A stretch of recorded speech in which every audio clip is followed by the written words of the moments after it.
precisamos levar Jesus para Betânia, entendeu? Porque alguns poderiam viver fazendo peregrinação para Jerusalém. Vamos a Jerusalém. Não, Jesus, vem para cá. Eu quero trazer Jesus para cá. Mas olha, não espere Deus colocando o coração dele em um lugar que você não consiga.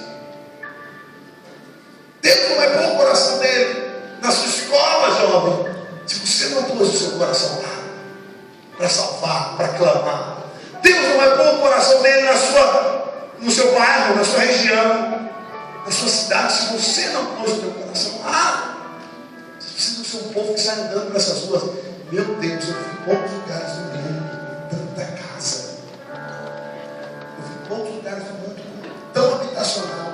Irmãos, a igreja inicial nasceu para esses lugares assim. Igreja inicial é diferente de igreja de campanha. Igreja de campanha, sabe o que eles pensam? Região central. Você viu toda igreja de campanha? Região central. Centro. Região comercial central. Por quê? Igreja de campanha não precisa de anfitrião. Igreja de campanha vai para a rádio e fala: vem para a casa da tal, vem para a catedral tal, vem para o templo não sei das quantas, vem para não sei o quê, vem receber a bênção. Isso é igreja de campanha. A igreja inicial é o seguinte: não vem não, nós vamos até você. Aleluia. Nós vamos até você. Pode ficar aí, porque eu estou chegando. E aí nós vamos entrando. Uma igreja inicial, o que a gente precisa? A gente precisa de anfitrião. Eu preciso de rádio, preciso de TV, preciso de anfitrião, preciso de gente. Mas tem anfitrião aqui na Zona Leste. Mas você foi lá no apartamento do Felipe, que ele tem aqui, que ele está vendendo. Se alguém quiser comprar um apartamento na Zona Leste, ele está vendendo. Se quiser, ele está queimando a ponte aqui para o negócio passar no Rio Grande do Sul, né? Daí, ele fez um apartamento dele, tem na sacada, deu uma olhada. O Felipe, mas isso aqui vai virar uma bomba de crescimento. Mas vai ter casa assim, mas era casa, um em cima da outra, do outro lado da outra, casa. Porque zona leste. Falei igual o gaúcho, mas que barbaridade. Falei, meu Deus do céu. E sabe o que eu percebo? Esse povo está prontinho para ser bonito, pastor. Todo esse povo do Brasil está aberto para a glória de Deus. E aqui em São Paulo está acontecendo algo especial. E na Zona Leste, então, é a bola da vez. Pode vir papa, pode vir quem for, meu amigo, para tentar frear o crescimento dos crentes. Já era. Não tem como. Você viu como é que a imprensa? A imprensa parece virou católica. Você viu? A imprensa agora virou piada. Sempre falaram mal dos papas, sempre falaram mal que os católicos, eles falam mal do homossexualismo, falam mal. Agora eles estão do lado deles, coisa nenhuma, sabe o que é? Deixa eu te falar o que está acontecendo. Esse papa aí, eu não tenho nada contra ele, ele é até muito crente pro meu gosto. Eu estou achando que esse papa aí ele não vai dar certo. Ele não vai dar certo, porque ele fala umas coisas que eu falei, esse camarada aí está quase falando de Jesus, já é igual nós. E temos, essa é uma pregação. Tem uns católicos aí que pregam melhor que alguns pastores, vou ser bem honesto. É raro, mas tem. Tem. Cheio do Espírito Santo. Eu vi um vídeo aí de um aí descendo por dentro dos cursos católicos. Viu, Davi? Vai dar uma olhada. O cara tá grilado. Eu falei, gente, tem que mostrar essa palavra para os crentes também. Ele desce por ele. Ele está buscando, cheio de cachê, cheio de mar, só quer receber, não importa para a igreja, não importa para o reino, você está descendo por ele. Aí eu falei, põe os crentes para ouvir esse padre aí também, porque esse padre precisa pôr uns gospel para ouvir também, né? Tem que pôr uns. Mas sabe uma coisa? É que a imprensa está trabalhando. A imprensa é o seguinte: os crentes estão crescendo e nada para. Nós temos que fazer alguma coisa. Por que a imprensa tem medo? E assim, tem algumas pessoas influentes desse mundão, da sociedade pensante do Brasil, tem medo. Eles acham que os crentes, os evangélicos, têm um plano político de tomada de poder no Brasil. Eles acham que isso é um plano arquitetado e organizado. Mal eles sabem que nós somos um povo totalmente bagunçado, dividido, separado. Silas Malafaia não é a metade, ele é a voz de um terço do povo evangélico. Um terço nada, um décimo. Tem mais, nós não somos, enquanto povo, evangélico, nós somos tudo dividido, separado. Nós não somos iguais que nós somos para poder fazer um projeto. Mas por que nós estamos crescendo? Aí é que está o mistério, é porque o Espírito Santo está liderando o negócio. É o Espírito Santo que está liderando o negócio. Na hora que um pensa que está liderando, o Espírito Santo tira dele e levanta o outro. Na hora que o outro pensa que está liderando, o Espírito Santo tira ele e levanta o outro. O Espírito Santo está movendo, apesar dos pastores, apesar de nós, apesar dos crentes, apesar das invenções de nós, o Espírito Santo está movendo, está levantando, está curando, está libertando, está salvando. O céu está aberto. E aí eles ficam fazendo pesquisa. Olha, Papa, olha aqui, Papa, você tem que fazer alguma coisa. O índice de crescimento dos católicos caiu. E o dos crentes subiu. O que vocês vão fazer? O Papa não sabia nem o que falar. Ele reuniu os bispos, todos vocês têm que fazer igual os pastores. Vocês têm que cuidar do povo. Vocês têm que visitar o povo. Vocês têm que fazer. Agora imagina aqueles velhinhos, padre, aquelas batinonas, tentando fazer o que nossos jovens aqui fazem na célula. Imagina! Não dá para comparar, irmão, coitado, nós vamos ficar mais 1000 anos atrás de novo, porque pega esses jovens nossos, eles sentam, eles são modernos, eles conversam demais, o povo fala, o padre até começar a aprender a falar português direito, a maioria deles estava meio enrolado lá, porque eles vão estudar lá em Roma. Até tirar aquela batida, porque chega na batida no meio do jovem, o jovem sai correndo, fica com medo, fala, Deus que me livre, o que é isso? Aí pega a igreja em célula, quem vai lá evangelizar o jovem? É o pastor Alessandro, não, é o filho dele ali, o discípulo, a ovelha dele ali, que acabou de chegar de lá da balada, do futebol, fala linguagem, os caras vão estar cheirando o Espírito Santo, está cheio da glória de Deus. O camarada chega ali, cara, é o seguinte, o bagulho é o seguinte, o Espírito Santo vai para derreter o negócio aqui, tá entendendo? Tá ligado? O cara falou, velho, tem um bagulho novo aí na parada, tem mesmo, porque a JC na veia, aplicou e encheu da glória de Deus. Quando vai ser lá na conferência lá do Ativando, junto talento, o fogo da glória, do luto. Como é que tu corre nesse povo?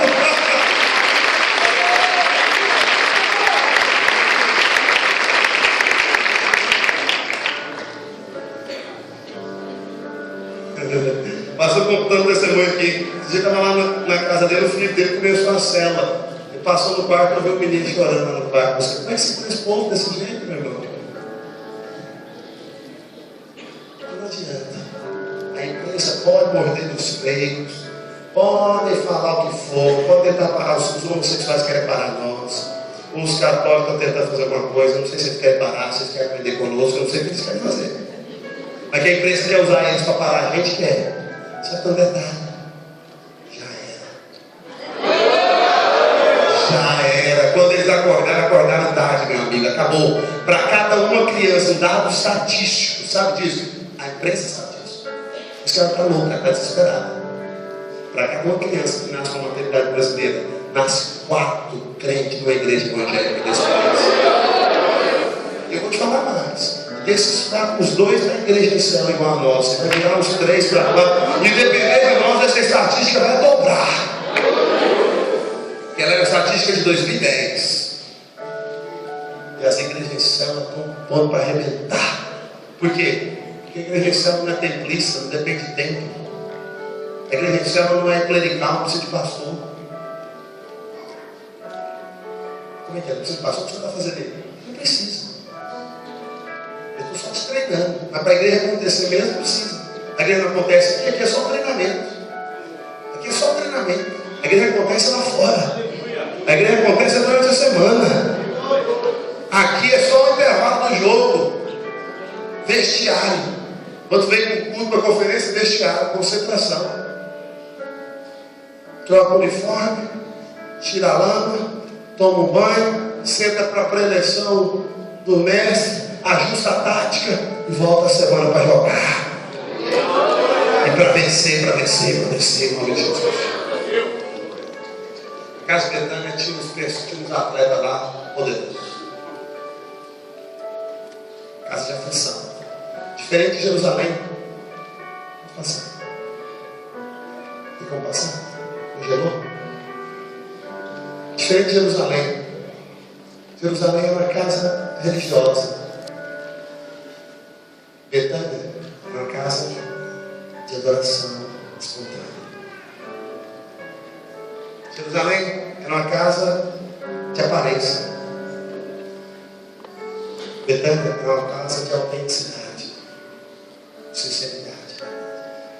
Jerusalém tinha glória, arrogância e vanglória. Betânia tinha simplicidade, autenticidade, humildade, fome e sede de Deus. Jerusalém é a casa da tranquilidade, casa de paz. Betânia é casa de aflição. Quando Jesus estava em Jerusalém, ele era criticado, ele era rejeitado, ele era perseguido. O plano da sua morte foi concebido em Jerusalém, nos seus tribunais. Seu julgamento injusto, cruel, lá foi feito. A prisão na qual ele foi chicoteado e lançado foi lá em Jerusalém. Para finalizar, ele só não foi crucificado lá, porque não era digno de ser crucificado na cidade gloriosa de Jerusalém. Isso é Jerusalém. Jerusalém rejeitou o mover de Deus. Jerusalém nos fala da religião, do orgulho, da empáfia, da grandeza do homem, ainda que seja religiosa, aparente. Betânia nos fala de simplicidade e autenticidade. Tem 4 personagens em Betânia que fizeram daquele lugar uma casa favorita de Deus. Primeiro, pode passar.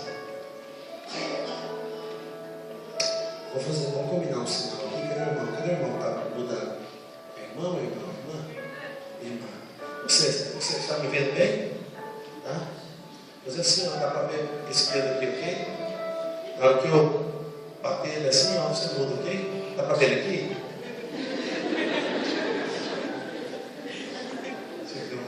Pode ser aqui, tá? Aqui, né? Ó, meu botãozinho, vamos fazer o teste lá? Tá vendo o dedo aqui? E na hora que for voltar, hein? Na hora que voltar, eu vou bater aqui, ó. Olha isso, olha lá.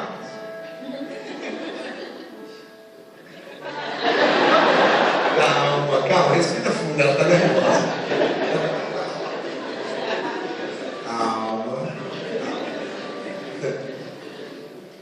Isso. Aqui é para voltar. Aí, volta mais um. Aí. Sabe uma coisa? Betânia era uma casa favorita de Deus. Betânia era uma casa favorita de Deus. Sabe aquele lugar que Deus gosta de mover mais que outros? Sabe disso? Verdade. Tem um lugar que Deus gosta. Você não percebeu isso, não? Tem igreja, tem culto, tem reunião, tem céu, tem lugar. Davi aqui que viaja comigo, deve saber disso. Eu comigo viajo sei disso. Tem lugar e tem lugar. Tem lugar que você vai, você fala, Jesus me ajuda, porque o negócio aqui está ruim. Você canta, você adora, você profetiza, você abre a Bíblia, você rasga a Bíblia, você grita, bate no púlpito. Não sai uma gota de óleo. Vai ter lugar que você só toca o primeiro acorde. Eleva minhas mãos, agora vem. Só peraí com isso. O que está acontecendo nessa casa de Betânia aqui? Tem gente, antes de você chegar, tem gente gemendo ali falando, ó, tua glória. Oh, tua presença enche esse lugar. Tem gente que está atraindo a presença do Senhor. Tem, irmão, isso é fato. Eu estou lhe falando, é fato. Tem igreja que você vai e pouca presença de Deus manifesta. Tem célula que vai e pouco mover de Deus. Tem outra que você vai, Deus está lá. E o que é melhor, está direto por lá, está morando por lá. Tem família que é assim. Tem família que é desse jeito. Você chega na casa dele, você sente que esse negócio é diferente. Ele me abriu 2 preciosos. Duas Marias de Jesus lá. Da Maria dessa casa de Betânia, as principais que traz a glória. Ele é uma Maria, a esposa também é outra. Adoradores também pelo Senhor. Eles moraram aqui, na Dona Leste, no apartamento. Estão vendendo. Hoje uma mulher lá visitar um lugar. E entrou com a corretora. Entrou e falou: que energia forte essa dessa casa. Tem bons fluidos aqui. Eu acho que as pessoas que moravam aqui eram pessoas muito boas. Aí a corretora conhece. Você nem tem ideia, tanto que eles eram bons. Eram adoradores do Deus verdadeiro. A presença ficou lá, querido. Fica, né? Presença fica. Por quê? Tem gente que atrai a presença. Betânia era um lugar que a presença de Jesus era atraente, sabe por quê? Porque lá tinha Simão, leproso. Simão, o leproso. Vai continuar marcando aí para mim, né? Eu entendi que era 20. Menos. Eu não vi menos, não.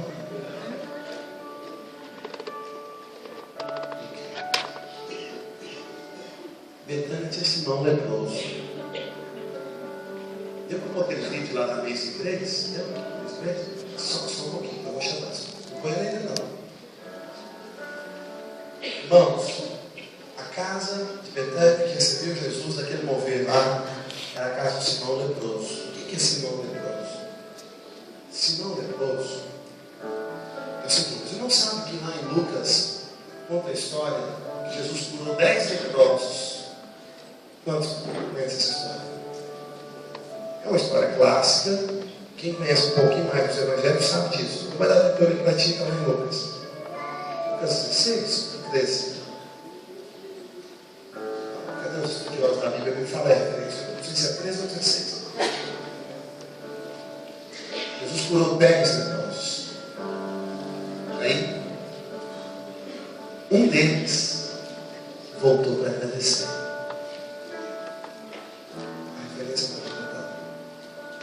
Um deles voltou para agradecer. O que acontece? Jesus falou assim: onde estão os outros? Foram curados também. Aí termina a história. Não se fala mais nada sobre os tais leprosos. Só que lá em Marcos aparece o tal do Simão, o leproso, fazendo uma célula na casa dele. E ele não foi nenhum. Um foi agradecido. E agora tem um que está com uma célula na casa dele. Alguns estudiosos do Novo Testamento dizem que esse Simão, o leproso, anfitrião lá de Betânia, foi esse um que voltou para agradecer. Sabe o que Jesus gostava de estar naquela casa? Jesus gosta de estar na casa de Simão leproso, agradecido. Sabe o que é isso? Sabe o que é Simão leproso agradecido? É a superabundante graça de Deus, respondida com gratidão. É a graça respondida com gratidão. Porque uma coisa é a graça, os 10 experimentaram a graça. O que é a graça? A graça é o perdão, é o favor imerecido. A graça é dar para ti o que tu não merecia ter. A graça é o que eu digo para as minhas ovelhas. Uma ovelha minha, uma senhora que me ama e admira, ela me liga e fala: pastor, o senhor está bem? Eu digo: eu estou bem melhor que eu mereço. Ela não fala assim: pastor, o senhor merece tanta coisa boa. Eu falo para ela: eu bem sei que eu merecia. Eu merecia ser cheio de demônios. Eu merecia ser cheio de doenças, de maldição. Depois de sofrer na terra com doença, maldição e demônios, eu merecia morrer morte vergonhosa e ir para o inferno. Eu não sei quanto a você, mas o que eu merecia era isso. Isso é tudo que o pecador merece, e era isso que eu merecia. Eu não merecia nada mais, nada menos do que isso. Só que no lugar de me dar demônios para encher minha vida, ele me deu o Espírito Santo de amor e graça. No lugar de me dar doenças, ele me deu a cura e a saúde. No lugar de me dar destruição dos relacionamentos, Ele me deu família, amigos, irmãos. No lugar de me dar a morte, Ele me deu a vida eterna. Graça. É a graça que me alcançou, esse pobre, miserável, leproso. Lepra na Bíblia significa pecado, pecaminoso. Todos os pecadores eram leprosos. Sabe como vivia um leproso naqueles dias, nos dias de Jesus? Ele perdia tudo. Ele perdia tudo. O leproso, que era uma doença altamente contagiosa, e lá em Israel, em Jerusalém, tinha um outro problema. Ela tinha um significado espiritual. Ela tipificava imundícia espiritual. Então o leproso, sabe como ele vivia? Ele vivia fora da cidade. Se ele era professor, pegou lepra, acabou. Ele era demitido no outro dia. Ia para a rua, ia para fora da cidade, vivia mendigando. Ninguém chegava perto dele, ele não podia entrar dentro da cidade. Jesus encontrou esses leprosos, eram 10. Jesus disse: ninguém aproxima de vocês não, né? Mas eu aproximo. Ninguém toca em vocês não, mas eu toco. Te curo. E os 10 foram curados. Mas o Simão, ele foi curado. Ele voltou para casa. Ele voltou para o trabalho. Ele recomeçou a vida. Ele comprou uma nova casa. Ele construiu aquela casa. Ele mobiliou aquela casa. E um dia ele disse para sua mulher: agora eu quero fazer um jantar de ação de graças. Quero chamar Jesus para cá. Eu quero começar uma célula lá em casa agora. Eu quero viver com Jesus. Eu quero ser discípulo de Jesus. Ele voltou. Mestre, obrigado. O mestre falou: cadê os outros 10? Eu fico imaginando ele falando: eu não sei cadê os outros 10, mas eu sei que eu quero que o Senhor venha morar na minha casa. Venha pelo menos participar de uma reunião na minha casa. E lá estava Jesus, em Betânia, na casa do Simão, o leproso. O que é esse Simão leproso? Simão leproso nos fala de gente pecadora, arrependida, cheio da graça divina, do favor imerecido. Mas mais ainda, essa graça não se tornou vã na vida dele. Essa graça foi respondida. Nós estamos falando sobre ativar os membros, ativar os talentos dos santos. Eu quero te falar uma coisa. Sabe o que significa ativar o talento do santo? Aqui tem uma casa ativada, completa, todo mundo está funcionando. Começando com o Simão leproso. Simão leproso, quem ele era? Quem ele era? Ele era nada. Ele era ninguém. Ele era escória. Mas a glória de Deus, a graça de Deus vestiu dele. Eu quero falar uma coisa. Que a graça de Deus não se torne vã na tua vida, nem na tua casa. Você tem que responder essa graça. Você não tem que responder. Você responda essa graça. Não deixe essa graça te alcançou, te curou, te restaurou, te reconstruiu. Não deixe ela se tornar vã. Sabe quem são os melhores servos do Senhor? Sabe quem são os maiores servos do Senhor? Sabe quem são os irmãozinhos da nossa igreja, nossa célula, que mais servem, pastor? São os que mais foram perdoados. São os que mais desfrutam da graça. São os que mais sabem que são o que são. Pela graça de Deus. Eu não mereço, eu não presto. Eu não valia nada, não valho ainda. Mas eu sei que nele eu posso amar, adorar, servir. Esses são os que atraem a glória de Deus. Você acha que os que atraem a glória de Deus são certinho, bonitinho, cheirosinho, perfeito? Não! Os que atraem a glória de Deus são os leprosos arrependidos e gratos por essa graça surpreendente, gloriosa, transbordante, maravilhosa, que nos alcançou, que nos abraçou, que nos atraiu, que nos reconstruiu, que nos perdoou, sem merecer, sem ter feito nada por merecer. Eu estou melhor que eu mereço, eu vivo debaixo dessa graça, eu prego nessa graça, eu vivo na graça. Alguns falam: você é ousado demais, pastor. Você tem uns desejos de coisas grandes. Por quê? Porque eu estou debaixo da graça. Eu descobri que na graça, Felipe, é sem limites. Na graça é a casa do Pai, não é a casa do órfão, não é a casa da senzala, é a casa do Pai. Eu tenho liberdade para crer, para sonhar. Eu não fico acusado, eu não fico intimidado. Que falta, sabe, pastor, assim, sabe o que falta para os crentes se ativarem, compreender mais dessa graça que nos redime, o Simão leproso? Falta isso. Sabe o que acontece? É que os irmãos vivem acusados o tempo inteiro. Por isso que eles não servem. Outro pastor sempre falou algo interessante. Receoso. O que enterrou o talento disse assim: receoso. Por que receoso? Porque está intimidado. Por que está intimidado? Porque está acusado. Por que está acusado? Porque não se banhou na graça. Porque não se lavou na graça. Porque não aprendeu a depender da graça. Sabe o que é a graça? A graça é Ele que faz por mim. Todas as coisas. Que Deus é como o nosso Deus, que as nossas obras, Tu as faz por nós. Tu as faz por nós. Lá em Porto Alegre nós estamos no ano da graça de Deus, né, filho? Virada do ano, fui pregar a palavra. Daí fui estudar a palavra, estudar as mensagens, preparar. Quando virava tudo, Deus dá uma palavra virada do ano. Eu lembrei da mensagem dos ciclos. 7 anos, Deus deu os ciclos, 7 anos. Cada ano fica um tempo na vida da pessoa, da igreja. Eu falei, Senhor, eu estou aqui em Porto Alegre no meu primeiro ano. Primeiro ano não tem muita coisa boa. Primeiro ano é só aprendizado.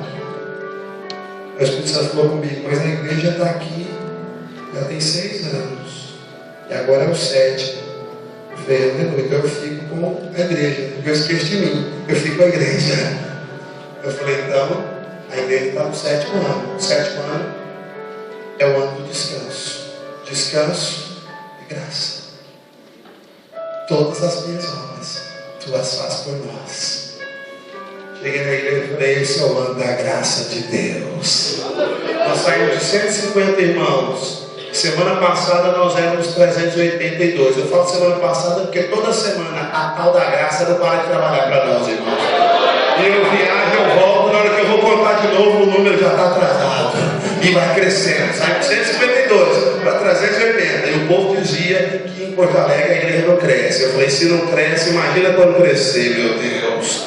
Aí alguém fala, o que você está fazendo? Eu falei, eu estou correndo atrás de Deus. O que você está fazendo? Isso é demais por nada. Eu só estou correndo atrás de Deus. A graça está na frente, eu estou indo atrás. E eu falo, bem que vamos tentar ver se a gente consegue alcançar. Por que está alcançando? Porque Deus está aí na frente como homem de guerra, Jeová. E está salvando, está libertando, está curando. Nós estamos indo atrás e consolidando, edificando. A graça. Sabe o líder de céu que flui? Confia na graça. Ele está aqui, ó, por favor, ele é um Simão leproso. Ele vai para céu e fala, eu sei que eu não mereço, eu sei que eu sou cheio de falha, eu sei que eu não tenho história para receber isso tudo, eu não sou digno nem de ser chamado meu filho, mas o Senhor me chamou, o Senhor disse que o Senhor me amou, o Senhor me perdoou, e eu quero o Senhor na minha casa. Imagina a cara de pau daquele Simão leproso, imagina a cara de pau chamar Jesus para a casa dele, o cara era leproso, meu irmão. Mas ele chamou, sabe o que é mais maravilhoso? Jesus foi. O mover de Deus está na casa do Simão leproso, curado e agradecido. Graça, maravilhosa graça. Então, que Deus Senhor, tem Simão leproso aqui para adorar Jesus hoje? Para falar assim para Jesus, ó, vem morar na minha casa. Se o Senhor gosta de estar na casa de Simão leproso, então é comigo, é na minha casa que eu quero. Eu quero ver a tua glória habitando na casa do Simão leproso, agradecido.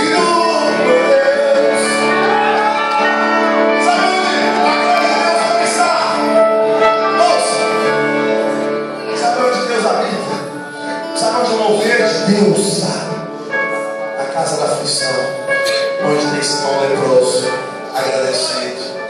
Tem alguém aqui? Foi um dia um leproso. Jesus curou da lepra.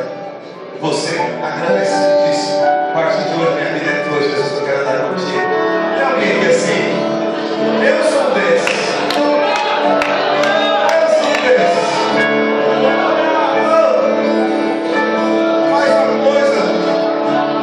Irmãos, leprosos,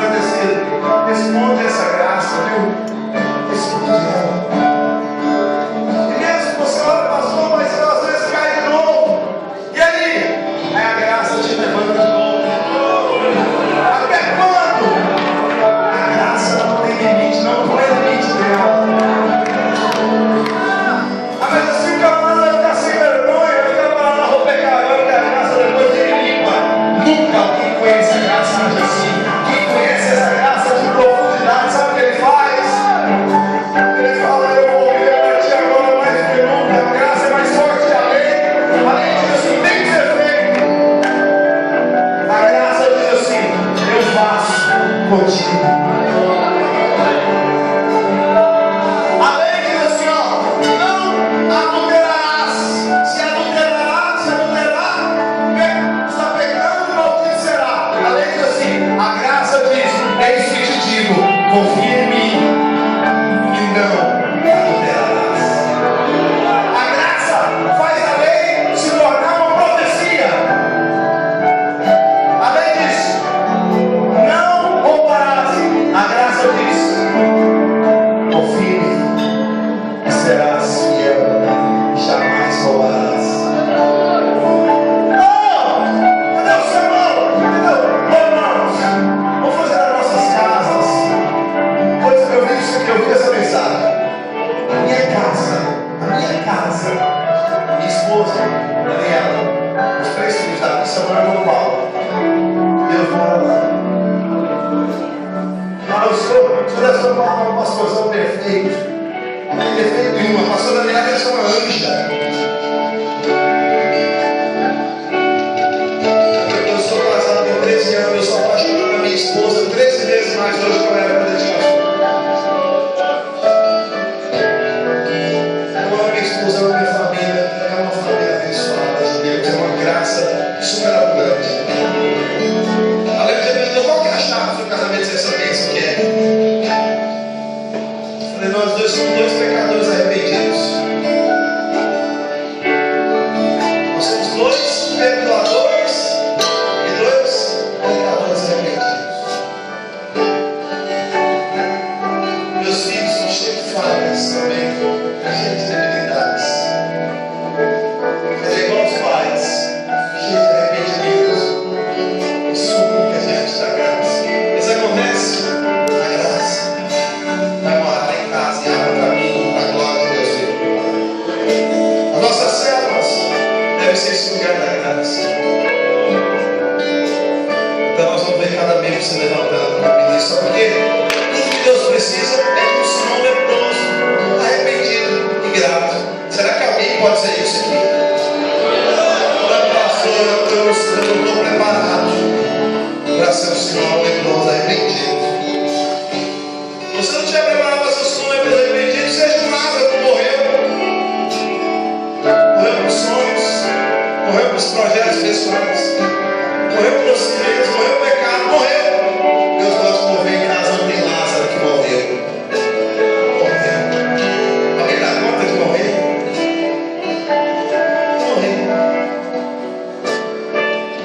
Seja uma Marta que serve. A Marta que servia. Sabe como é que é o servo?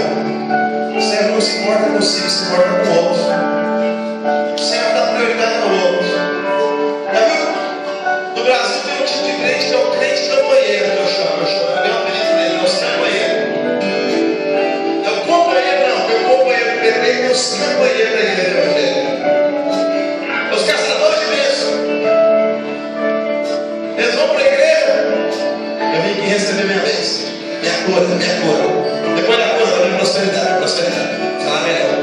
Depois de falar melhor, a bênção. O que é pior? Tem alguns pastores, meu Deus, eles escravizam o povo a viver assim, porque doutrina para eles, ensina para eles que vida cristã é buscar a bênção e receber a bênção.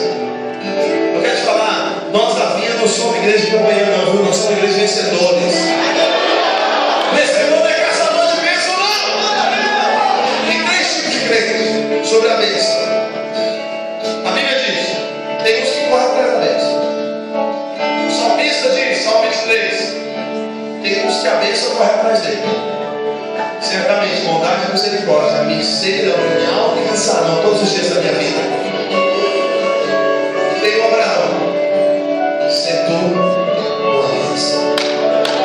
Quem somos nós? Os campanheiros correndo atrás da bênção. Enquanto é os leprosos, mal agradecidos. Vai lá, recebe a cura e some. Mas os cristãos vencedores, eles são igual a Abraão. Ele não corre atrás da bênção, ele se torna uma própria fonte de bênção. Aquele Simão leproso, depois de receber a bênção, sabe o que ele fez? Ele falou: volta para casa, glória de Deus. Agora a minha casa, que foi onde fonte de vergonha, que antes foi fonte de derrota.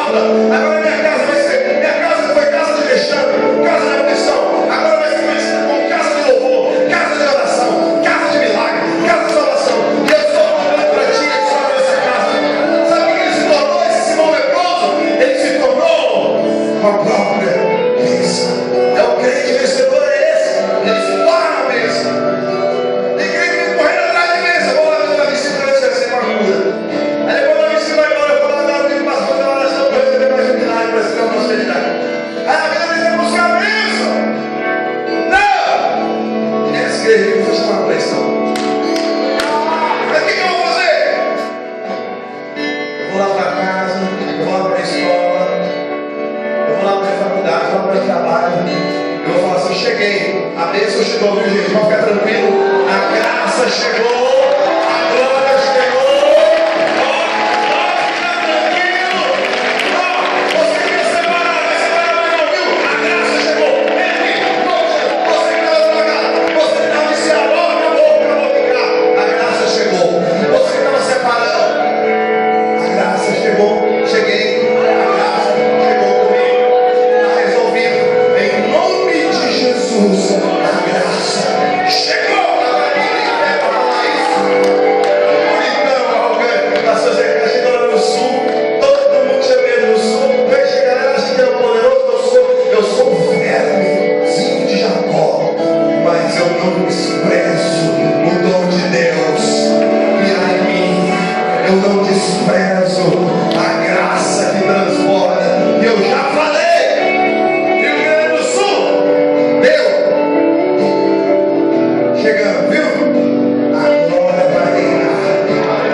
Levantem-se, edifiquem a casa de Betânia. Façam da sua casa uma casa para habitação de Deus. Ainda que a tua casa tenha sido uma casa de aflição, ela tem o potencial para ser a casa da habitação de Deus. E Senhor, nós apresentamos essas ofertas. É o nosso coração, Senhor, o coração dessa igreja.